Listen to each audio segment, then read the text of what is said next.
Rayət İmam Əliyev, vətəndaş mövqeyimlə qarşınızdayım. Xahiş edirəm kanalıma abunə olub bəyənməyi unutmayasınız. Bir zamanlar Bakıya yağış yağanda sevinərdik ki, ruzi bərəkət yağır. Qar yağanda sevinərdik ki, şükür Allaha, Bakıda qar üzü gördük. İndi isə hava biraz tutulan kimi bizi dərd götürür. 20-30 il qabaq eşitdiyimiz eyni sözü eşidirik. Bakı yağışa təslim olur. O gün yağış yağırdı. Axşam maşınla gəlirəm. Ruslan 93 mağazasının arxasında küçədə işıqlandırma yoxdur. Bir qadın uşaqla yolun qırağında dayanıb, mən isə görmürəm. Yanından keçəndə çuxurdakı gölməçənin suyunu nə təri bunların üstünə şappıltı ilə sıçratdımsa, peşman oldum. Sağ tərəfə maşını verib saxladım. Düşüb salam verib üzrxahlıq edəndə qadın məni tanıdı. Dedi, abala, bu nə mədəniyyətsizlikdir? İl 12 ay düzlükdən, haqdan, ədalətdən danışırsan. Bəs bu hərəkətin adı nədir? Utanmırsan? Vallahi mən xəcalət çəkdim. Düz deyir də. Biabırçılıqdır. Adam haqlıdır axı.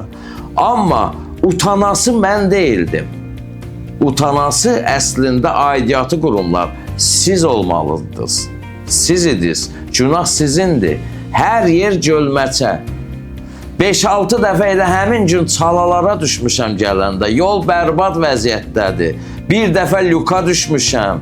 Yapon avtomobilim sizin bu yol infrastrukturunuza dözmədiyə. Maşının diski də, amortizatoru da, hamısı demək olar ki, sıradan çıxıb.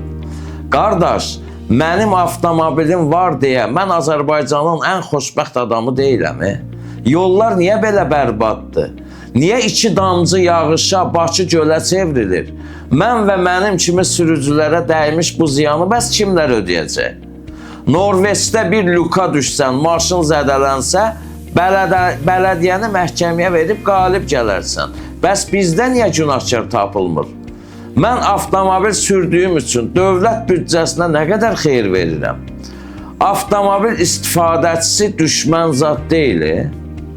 Mən avtomobil gətirəndə xaricdən dövlətə rüsum verirəmmi? Verirəm. Hər həftə yanacaq doldurub sokara qazanc verirəmmi? Verirəm. Mayasına satmırsınız ki benzini mənə. Fərqlənməyə görə hər il rüsum ödəyirəmmi? Ödəyirəm. Hər il icbari sığortaya pul verirəmmi? Pul ödəyirəm. Cərmələr ödəyirəmmi büdcəyə? Bəli, ödəyirəm. Parkinqlərə pul ödəyib dövlət büdcəsini artırırammı? Artırıram. Onda sizin yol infrastrukturunuz niyə belə bərbad vəziyyətdədir? Nəyə görə mənim avtomobilimə sizə görə ziyan dəyməlidir? Niyə mənim pullarımla yollarımda heç bir iş görülmür? İl 12 ay yol bağlanır, təmir gedir, alternativ yollar zat, müsibət çəkirik. Qardaş, cibinizdən istəmirəm, mənim büdcəyə verdiyim pullarla yollarımı düzəldin də. Mən dövlətçiliyimizi sevən adamam. Cinayəti görüb gizlətmək qanun pozuntusudursa, çatışmazlıqlar barədə məlumat vermək də mənim vətəndaşlıq borcumdur. Çatışmazlıqları çatdırmasan inkişafa nail olmaq olarmı? Hər şey əladır, hər şey yaxşıdır, bombadır sözü ilə. Həqiqətənmi hər şeyin əla olduğuna, düzələcəyinə inanırsınız? Tənqid nədir? Tənqid inkişafa gedən yoldur, onun təməlidir. Mənim kimləsə düşmənçiliyim yoxdur. Çatışmazlıqları aradan qaldırmaq üçün deyirəm. Gətirin adam balası kimi lük qoyun, cəmaat düşüb ölməsin. Kanalizasiyalarınızı genişləndirin, körpü altında cəmaat boğulub ölməsin. Mən demirəm ki, kreslonuzu mənə verin. Mən demirəm ki, aldığınız maaşdan mənə də pay ayırın. Mən demirəm ki, oğlunuzun 6 maşınından birini mənə hədiyyə edin. Mən istəyirəm ki, yaxşı yaşayım.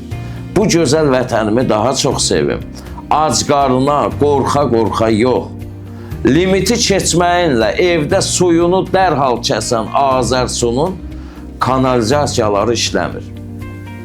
Xırdalanda su pulu ödəyən abunəçilərin suyu gəlmir, amma bayırda yağış gölməçələrindən küçüyə çıxa bilmirlər suyun çoxluğundan, həyətə düşə bilmir. Elə il olmur ki, suyun qiyməti qalxmasın. Qiymət qalxan kimi də bircə səbəb var. Azərsuda işin keyfiyyətini artırmaq məqsədi ilə qiymət qalxdı. Budur sizin keyfiyyətiniz. Mən qalxmış tarifə deyinə pul ödəyirəm ki, sizin kanalizasiyalarınız işləməsin. Orada niyə oturub mənim pulumla ona buna idarədə maaş verirsiniz ki? Gəlin kanalizasiyalarınızı düzəldin də, genişləndirən də, boruları daha geniş qoyun ki, suyu çəkib aparsın. Və yaxud başqa bir tədbir görün. Mən bilmirəm, mütəxəssis sizsiz. Camaat pulu yerdən tapmayıb ki, gətirsin, versin sizə. Siz də gedib kababdan, zaddan yeyib, qarnınızı doyurub, yarıtmazlığınızın səbəbini yağış suyunun artan miqdarının üstünə atasınız. Uzaq deyil. Bir il bundan əvvəl körpünün altında 2 nəfər vətəndaşımız suda boğulub öldü. O vətəndaşlarımız qanundan qaçarkən, qaçaq işıq çəkərkən, oğurluq edərkən həlak olmayıblar. Aidiyyatı qurumlar sizin səriştəsizliyinizin qurbanı olublar. Hələ də düzəlmədiniz. Hara gedirsən bir plakat yapışdırılıb, müvəqqəti narahatçılığa görə üzr istəyirik, təmir gedir. Nə təmirdir bilmirəm. Budur nəticəsi müvəqqəti narahatçılığın.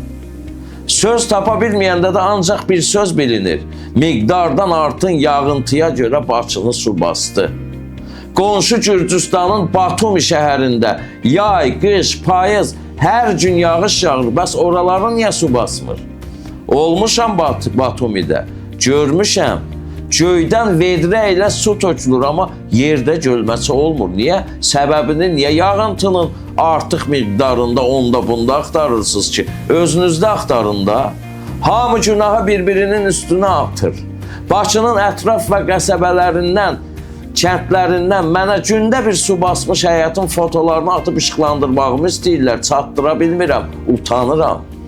1 il olar, 5 il olar, 10 il olar. Neçə illərdir bu belədir axı, belə davam edir. Yüzlərlə müraciətlər olur, əzizlərim. Əgər o həyətlər, ətraf kəndlərdə həyətlər qanunsuzsa, zəbt olmuş ərazidə niyə söymürsünüz?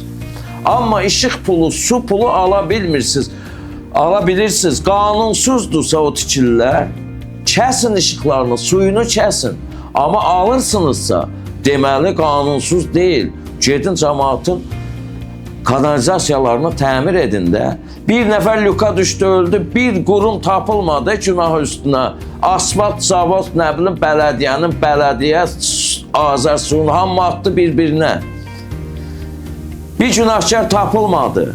21-ci əsrə qədəm qoyuruq, dünya inkişaf edir, cəmaat pultla işləyən sürücüsüz avtomobillər icad edir, istifadə edir. Bizsə sizin ucbatınızdan lotka, qayıq sifariş edirik ki, evdən marketə qayıqla gedək. Başqa cür mümkün deyil.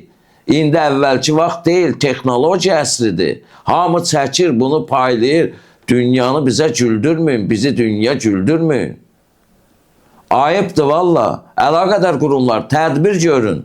Su aydınlıqdır prizmasından baxan cəmiyyətimizə su fəlakətdir prizmasından baxmağa vadar etməyin.